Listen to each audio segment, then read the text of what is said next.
projeto de lei vai ser encaminhado para fazer a diminuição do valor. Temos também, dentro da Secretaria de Planejamento, uma comissão formada de servidores que estão tratando todos os casos de regularização de terrenos que foram doados. Acho que foi muito válida essa colocação e eu também me lembrei dessa questão dos terrenos. Inclusive existe na Controladoria Geral do município uma sindicância aberta, existe uma ação movida pelo Ministério Público Estadual acerca de doação de terrenos. Diversos terrenos foram doados de forma irregular no período eleitoral. Para que não tivesse a necessidade de ser aprovado um projeto de lei pela Câmara, que obviamente se viesse para cá no período vedado não seria sequer votado, foram feitas permissões de uso para fim de moradia, o que é uma aberração jurídica. Então, tendo em vista que muitas pessoas que receberam essa permissão de uso, importante esclarecer também, não só receberam essas permissões de uso pessoas carentes, como também pessoas que têm outros imóveis e receberam essa permissão de uso também pessoas jurídicas. Então, para rever essa situação, já que pessoas carentes que receberam esse terreno, embora que de forma irregular, mas já construíram, uma comissão da Secretaria de Planejamento está fazendo a revisão de todos os casos. Não são poucos, vereador Davi, não são poucos. Foi algo, tanto que saltou aos olhos do Ministério Público desde o ano passado. Existe, inclusive, ação de improbidade administrativa para o ex-gestor, que, inclusive, está inelegível, não nessa ação, mas também numa outra ação no período eleitoral. Então, essa comissão está revendo caso por caso, que, como eu disse, pessoas que já tinham outros imóveis ganharam terreno, pessoas que ganharam terreno venderam esses terrenos, pessoas que ganharam de forma irregular, mas pessoas carentes já construíram um terreno. Então é uma situação extremamente delicada que a Secretaria de Planejamento hoje enfrenta. Então já existe uma comissão para essa regularização. Vai levar tempo, porque não são poucos casos. Algumas alterações para fim de regularização terão que vir a esta casa para votação e para aprovação dos senhores. As medidas estão sendo tomadas. Muito obrigado. Obrigado. Vereador Melão. Boa noite, amigo. Muito bom recebê-lo aqui na nossa casa para esclarecimento, a fim de esclarecimento. Só quero, antes de começar a pergunta, quero só registrar aqui um posicionamento meu. Se fosse o prefeito Carlos tivesse na situação contrária, tivesse entregado a prefeitura, ele estaria crucificado na Praça São Carlos. E é importante falar que o prefeito Carlos, quando deixou a sua outra administração, ele deixou 3 milhões e meio em caixa. 3 milhões e meio em caixa. Eu volto a dizer, se fosse o prefeito Carlos tivesse entregado a prefeitura na situação, ele estava já crucificado na Praça São Carlos. Isso que as situações parece que ela para uns vem rápido, para outros demora demais para vir. A minha primeira pergunta você dentro da tua explanação, você falou, mas eu gostaria que você falasse especificamente dentro da minha pergunta. Qual realmente é a situação da prefeitura hoje? E qual que foi encontrado no passado?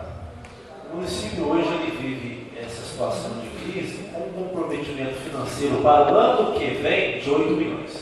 Ou seja, nós já devemos para o ano que vem 8 milhões.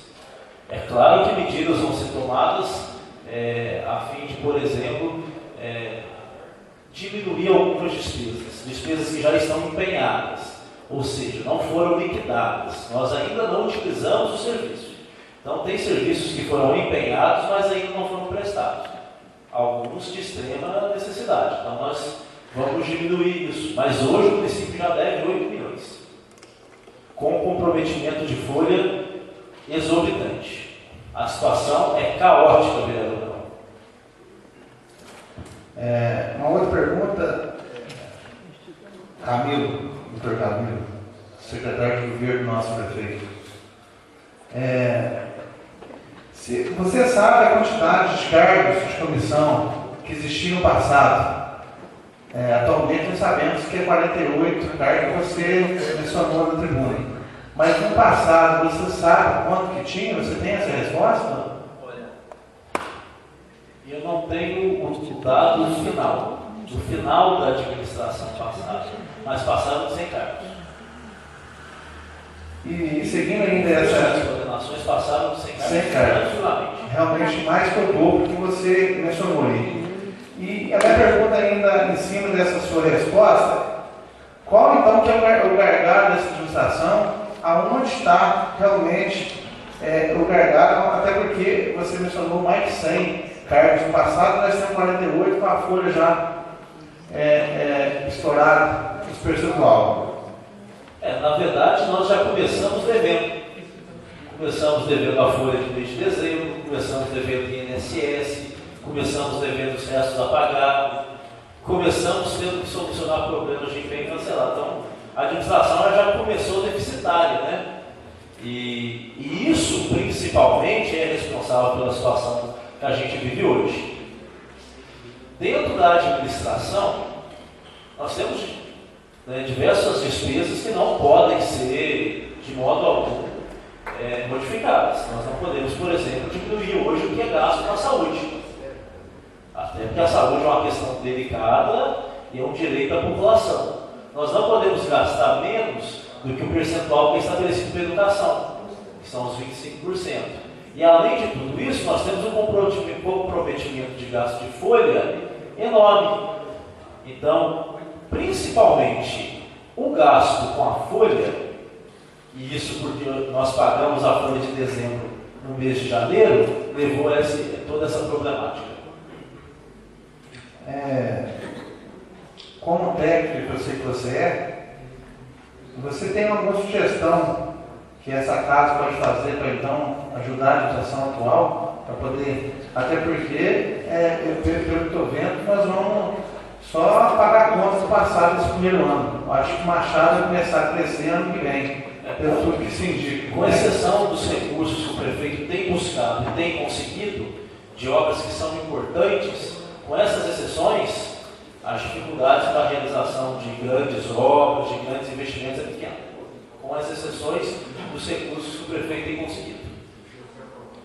Agora, respondendo, na verdade, como solução de forma técnica, nós devemos tomar diversas medidas. Algumas medidas eu não posso adiantar porque eu tenho que ter um respaldo técnico correto para apresentá-las. E também teremos um momento oportuno para isso. Mas a alteração do plano de cargos e carreiras de uma forma que seja mais equânime, que seja mais justo e que onere menos o município é uma das medidas. Outras medidas são a terceirização de algumas atividades que a administração realiza e que podem ser, e nem todas as atividades são permitidas para que sejam terceirizadas. Melhoria da arrecadação.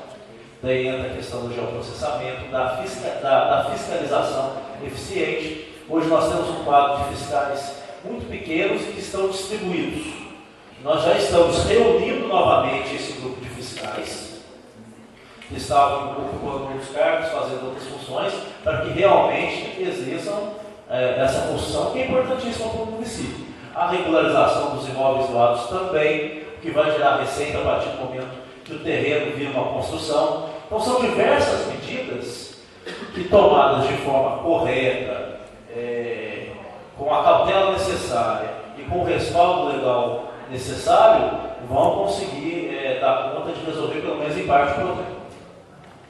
Algumas medidas, eu peço que isso surgiu para você, quando o Marcelo fez um comentário sobre a questão dos efetivos, e eu faço aqui um apelo sobre a questão dos agentes comunitários da zona rural e da zona urbana, que vem prestando um serviço maravilhoso para a prefeitura, para a saúde, a Secretaria de Saúde, para os profissionais que lá atuam. Eu gostaria que fizesse também uma análise para poder... o impacto, não vejo um impacto financeiro na administração, dispensando esses agentes. Isso é uma sugestão que eu peço para você analisar com carinho. E eu vou finalizar agora sobre a questão do concurso público que teve no passado, que você comentou aí, que se caso tivesse feito a Prefeitura da Quebrada, eu posso te falar aí documentado, estamos documentados, nós, da oposição no passado, a denúncia foi feita por nós no Tribunal de Contas do Belo Horizonte Estadual. Essa denúncia foi feita, está registrado, então, sem demagogia nenhuma, foi um ato, então, certeiro que a gente fez, e o tribunal aceitou a nossa proposta, a nossa denúncia, e tinha mais de 5 itens que estavam em regular, e foi aonde que realmente deu indeferimento ao concurso público. E o Carlos, o prefeito atual, pode dizer, está devolvendo